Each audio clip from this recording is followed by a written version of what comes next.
एक छोटी से गांव में रहने वाला 12 साल का बच्चा राघव हमेशा अपने सपनों में खोया रहता था। उसका सबसे बड़ा सपना था कि वह आसमान में अपना एक घर बनाए। राघव हर रात आसमान को देखता और सोचता कि वहां पर बादलों के बीच उसका घर होता तो कितना अद्भुत होगा। परंतु यह सपना सुनने में जितना असंभव लगता था उतना ही रोमांचक भी था। एक दिन राघव को अपने दादाजी की पुरानी किताबों में एक नक्शा मिला। नक्शे में एक जादुई जगह का जिक्र था जहां से आसमान में उड़ने वाला घर बनाया जा सकता था। वह नक्शा बहुत पुराना और रहस्यमयी था। राघव ने नक्शे की हर बात को ध्यान से पढ़ा और तय किया कि वह इस रोमांचक यात्रा पर निकलेगा। अगले ही दिन राघव ने अपनी छोटी सी पोटली में जरूरी सामान रखा और घर से निकल पड़ा। नक्शा उसे एक घने जंगल के भीतर की दिशा दिखा रहा था।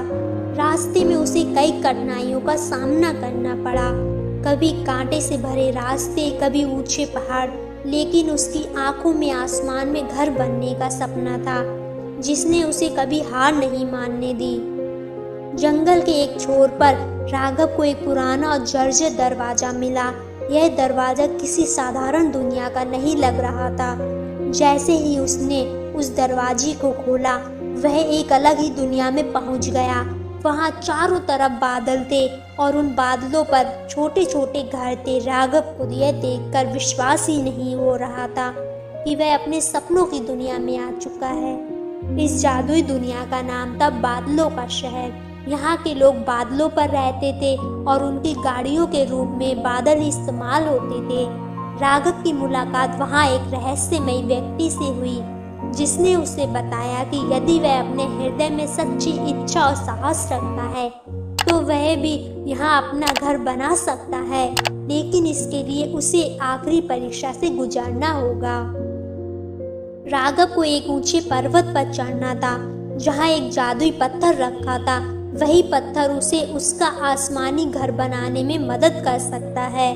रास्ता कठिन था लेकिन राघव ने हार नहीं मानी।